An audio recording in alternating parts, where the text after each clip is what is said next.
Best Boy Aventurine will make it rain on your enemies, and today I'm gonna tell you how to build him best. My name is Juice, and let's get into it. So what relics does this dear suave gambler desire? None other than 4-piece diver. The teams that you're gonna play this guy in tend to feature a lot of debuffs by nature, not to mention that he is a debuff in his own kit via his ult, and can apply another through his light cone. His personal damage, while it may not be gargantuan, is still worth building crit stats for, especially because you'll have enough defensiveness from simply building a ton of def percent main stats on him. An excellent all-rounder choice for sure. Yet if you want to go all in on his defensive qualities, then 4-piece Knight of Purity Palace will be your best bet. The def percent contributes to both his shield strength and damage output, while the full set effect makes the lad even tankier. To be honest, his shielding on a more offensive set like Diver is insanely good already, but if you're struggling with a difficult battle in particular, such as perhaps Hule, then this will serve you well. 2-piece mix and match sets include 2-piece def percent, imaginary percent, and damage percent.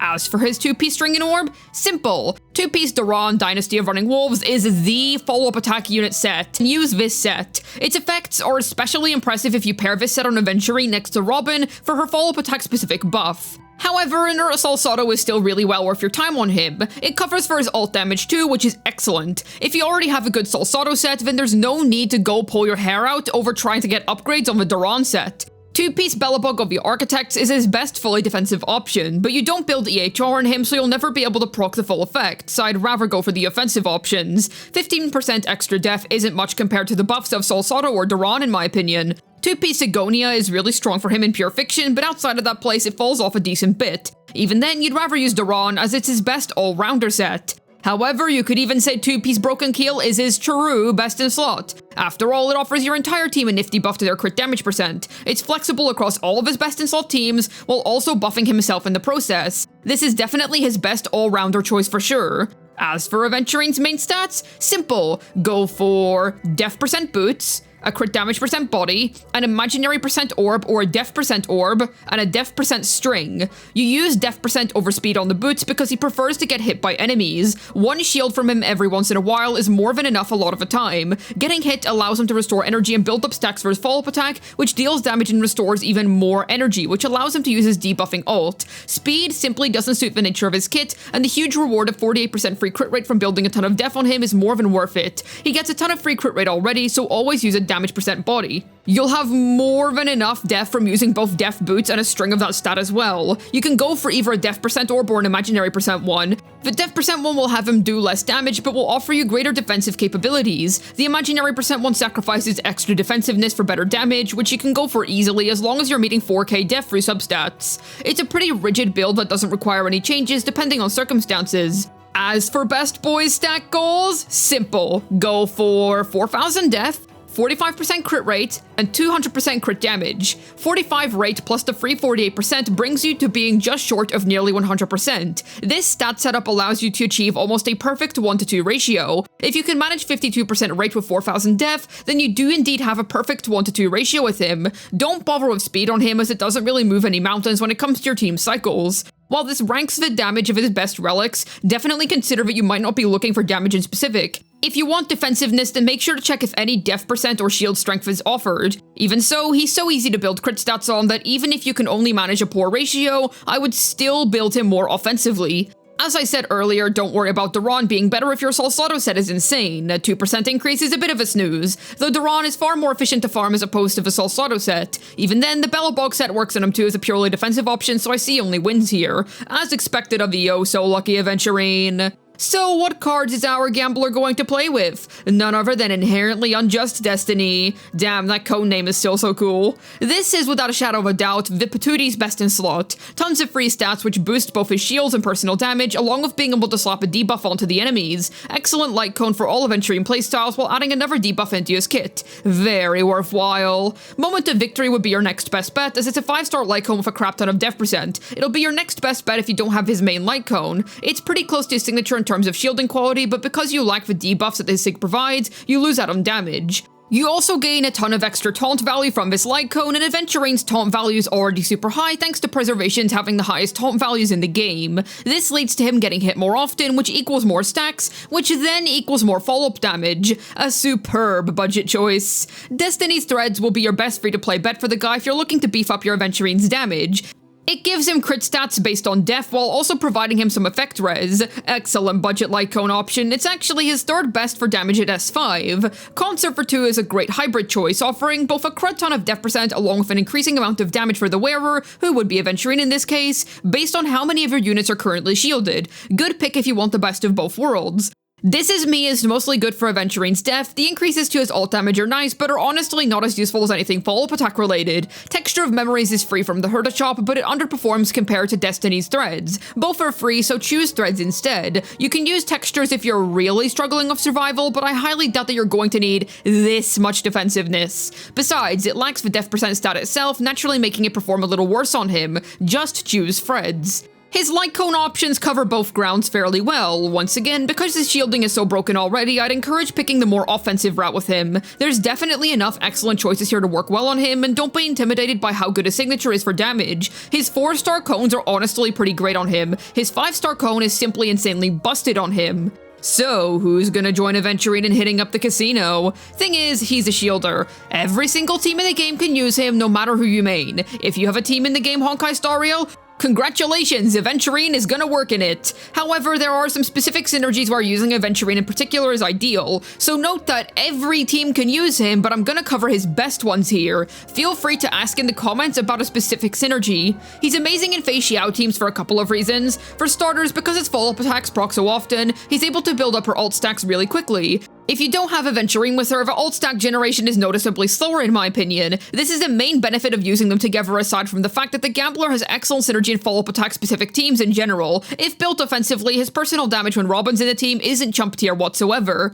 There's also the other general things about him, like his strong shields and debuffs. The nice thing here about his ult is that it buffs the crit damage taken of one enemy, right? And what do you know, the Yao Qing general's main source of damage comes out in one large single target blast. There's an excellent inherent synergy here. His huge Doctor also works brilliantly with him. Outside of his follow-up attacks being amazing in a follow-up attack team, Doctor Ratio really wants debuffs applied to foes. He can take care of that. Not to mention how they're both imaginary, so when used on the same team, you can whittle down imaginary weakness bars incredibly fast. Excellent synergy for sure. He is best in slot and ratio teams as well. There's also his use case of Acheron. He applies debuffs which equals ult stacks for the Departed Weeper. It'll only be every once in a while if you solely rely on his ult, because it needs time to charge up. But you can proc an Acheron stack from him far more often if you own his main light cone. Trend of the Universal Market can put a burn on enemies if they hit Aventurine too, but its additional effects aren't too hot for the guy, so keep that in mind. Gallagher is arguably better here with more consistency if you don't have Best Boy's main light cone, but if he's in use on the other side due to needing him for break teams, then Aventurine's a wonderful choice with her. Like I said before, these are just his specific best in slot teams. He is good in every team. It doesn't matter where you put him, he will in fact work and be a good unit. You're more than welcome to ask me if a specific synergy is effective, but know that the answer is pretty much always going to be yes. The only time I can think of where you'd rather use someone else is Gallagher or Linkshot in break teams. Even there, if you have enough damage, then you're fine. He is as flexible gets, so don't stress yourself out overthinking his team options. Yet how does this beautiful gambler work? Well, his basic attacks deal one simple hit of imaginary damage to enemies. Very cool. As for his skill, he'll give all 4 of his teammates a shield which scales on his def for free turns. If you use his shield again when he already has it up, then he stacks it onto the last one and builds up the strength of this. If you do this multiple times, then you will build up an unkillable fortified wall between you and your enemies. However, one skill cast tends to be enough in most situations. As for Aventurine's ult, he'll roll his dice and explode an enemy, dealing imaginary damage to them and applying a debuff which makes him take more crit damage. This also builds up stacks for him to cast his follow-up attack, which we'll discuss now, because when it comes to his talent, it's what procs and stores his follow-up attack. Every time he gets hit, he'll gain a blind bet stack. Once you have 7, he goes all in and makes it rain on the enemies. Casting his ult gives you a random amount of stacks ranging from 1 to 7. The reason as to why this has a cap of 10 is to prevent stack wasting. If you already have 3 to 4 and using his ult gives him enough to go over 7, you get to save some of his stacks to build towards his next follow-up attack. Every time he does one, he generates a tiny shield for everybody on the team. While it may have nothing on the shield from his skill, it can progressively stack up in the same way that constantly using skill points on him can. It's a very useful form of extra damage mitigation which can seriously help you clutch a win when you're in a pinch. His talent also gives your entire team a crap ton of effect rates when they have an Aventurine shield up, which is his answer to heavy crowd control. His technique will give him a def % buff for free turns, the quality of said buff literally just depending on whether you get lucky or not. Even the worst buff is pretty good for him, so everybody's a winner here. As for his Ascension passives, simple. Aventurine's A2 is where the def to crit rate conversion is stored. This is an insane boon to his kit and really solidifies him as being one of the most all-encompassing defensive units. His A4 will give everybody a shield equal to his skill for 3 turns when a battle starts, saving you having to use a skill point immediately. This will be nice for certain rotations. His A6 is what grants the small shield from his follow-up attack, while also giving him more stacks every time another teammate does a follow-up attack, furthering his synergy in these teams. Great stuff. As for his traits priority, simple, go for this. He is a shielder at the end of the day. You most definitely pulled him for his shield first and foremost, so get that leveled up first. Then go for his talent, as it's the main meat of where his damage comes from. Don't sleep on his ult either, because that's a pretty nice nuke of his. Aventurine wants to go gambling. Let's fund him through Eidolons, why don't we?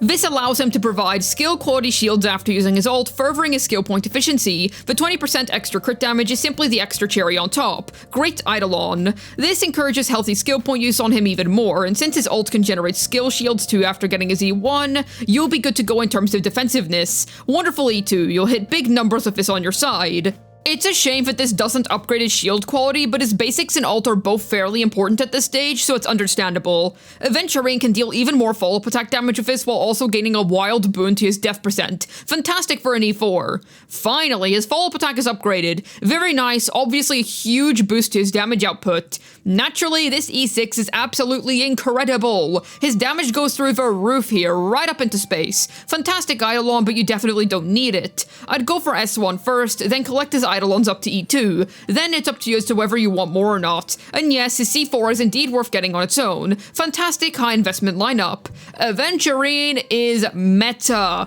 but that's honestly more of a side pro next to the fact that he's the most attractive character that Honkai Star Rail has ever released. His power is not to be underestimated, and he's insanely good in the current meta. I cannot recommend him enough no matter what stage of investment you're at. He'll remain best in slot for follow-up attack teams for quite some time, I imagine. His shelf life is going to be infinitely better than any DPS's, so pick him up for sure. Definitely let me know your thoughts on this dude down below in the comments. Hopefully this video was able to get your Aventurine to roll death upon his enemies. This has been Juice, signing out, and I have a question to present to you. Is he a free-to-play that has everybody at C6 due to his luck, or is he a whale that C6s everybody because he loves gambling?